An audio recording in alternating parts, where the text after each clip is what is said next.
22. Il me vient à l'esprit un spectacle grandiose, à savoir cette noble attitude du pieux El-Hassan el-Basri, l'imam des prédicateurs, qu'Allah l'agrée, vis-à-vis des esclaves de Bassora. Un jour, ils se dirigèrent vers lui et dirent « Ô pieux de la religion, nos maîtres nous maltraitent. Leurs cœurs ont durci envers nous et nous sommes venus à toi pour que tu incites à l'affranchissement des esclaves dans ton prochain sermon de vendredi. » Il accepta leur demande et promit de donner suite à leurs souhaits. Des vendredis se succédèrent sans qu'El-Hassan évoque le souhait des esclaves.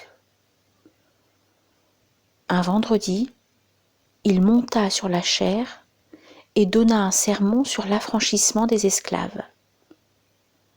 Chaque fidèle ayant entendu le sermon dans la mosquée libéra son esclave après la prière. Une fois affranchis, ils se réunirent chez El-Hassan et lui parlèrent en ces termes. « Ô pieux de la religion, nous avons un reproche à te faire. » « À quel sujet ?» répondit-il. Ils dirent « Pourquoi as-tu attendu toutes ces semaines pour parler de notre affranchissement alors que tu savais à quel point nous en avions besoin ?» Il leur répondit en des termes qui méritent d'être écrits sur des feuilles de lumière avec des lettres d'or. Il répondit avec la certitude de la foi et de la vérité manifeste. Par ces termes. Ce qui m'a retardé, c'est que je n'avais pas d'esclave, ni de quoi en acheter un. Lorsqu'Allah m'a accordé un peu d'argent, j'ai acheté un esclave et je l'ai affranchi. Ainsi, lorsque j'ai appelé les gens à affranchir leurs esclaves dans mon sermon, leur cœur était ouvert à ma parole, car j'avais appliqué en premier lieu ce que je demandais à autrui. Abdelhamid Kishk dans Hadith min al-Qalb, discours du cœur.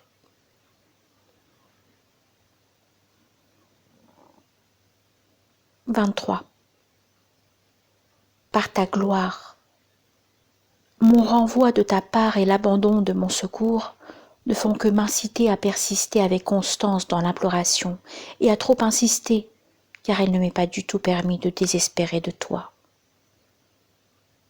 Pourquoi retardes-tu mon exaucement? L'avarice ne t'affecte certainement pas. Ce n'est pas non plus par incapacité de ta part de me délivrer, ou après que tu aies connu mon mauvais état, ou parce que ta miséricorde ne peut m'embrasser, ou parce que moi-même je ne suis pas dans le besoin et la nécessité pour t'implorer et t'adresser mes demandes. J'implore et je demande secours. S'il n'y a d'autre raison à la rétention de mon exaucement que mienne, et qu'il ne convient pas que je désespère de toi, parce que si tu avais voulu que mon espoir soit brisé, je n'aurais plus aucune espérance en toi. Alors que j'ai une bonne opinion de toi, et que mon aspiration me pousse à croire que tu veux m'exaucer, et que tu n'as retenu le secours que pour que je t'adresse plus longuement mes demandes et mes supplications, comme je t'ai longtemps désobéi, en m'attachant régulièrement à la négligence de ton commandement. Tu retiens donc l'exaucement pour que je m'accoutume à l'imploration, comme je me suis accoutumée à me détourner de toi, par punition. Puis tu me délivreras après l'insistance, et tu me secourras au bout de mes plaintes et de mon indigence. Veuille donc hâter mon secours en récompense vertue à ma longue invocation. Ne me prive pas de la réussite que tu accordes, de continuer la demande de secours et de perdurer dans mon indigence, car je ne peux insister dans ma hâte vers toi que si tu m'accordes la réussite pour le faire. C'est que je ne prétends pas à l'invocation si je suis privée de réussite. Veuille répondre à mon appel et avoir pitié de ma supplication et de mon effroi. Me voici pauvre, implorant. D'ailleurs, ta science mesure mieux le degré de mon imploration et de mon indigence. Si tu hâtes ma délivrance, ma joie sera comblée. Et si tu diffères mon soulagement, il y a dans le rappel de l'invocation un soulagement. Tant que tu ne me prives pas d'espoir en toi, des plaintes que je t'adresse et du fait de me jeter devant toi en gardant l'espoir. Al-Harith al-Murasibi, les blâmes à destination de l'âme. Mu'tabet an-Nafs. 24. S'ils affirment croire au jour de la résurrection, quel en est l'indice et le signe? Ces péchés, ces maux, ces tyrannies sont à l'image de la glace et de la neige qui s'est amassée couche sur couche. Lorsque le soleil de la repentance et de la résipiscence surgit, accompagné des nouvelles de l'au-delà et de la crainte d'Allah, les neiges du péché commencent à fondre. Si un glaçon ou un amas de neige disait « J'ai vu le soleil et le soleil d'été a brillé sur moi », et que pourtant il demeura glaçon et neige, aucun être raisonnable ne le croirait. Il est impossible que le soleil d'été projette ses rayons sans fondre neige et glace.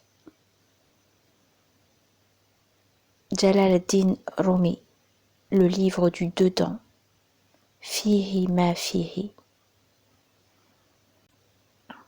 25. Le prophète Mohammed alayhi salatu wassalam a dit: Ô Allah, je te demande ton amour et l'amour de ceux qui t'aiment et l'attachement à l'action qui me fera parvenir à ton amour. Ô Allah, fais que ton amour me soit plus cher que ma personne, ma famille et l'eau fraîche. Hadith rapporté par Tirmidhi.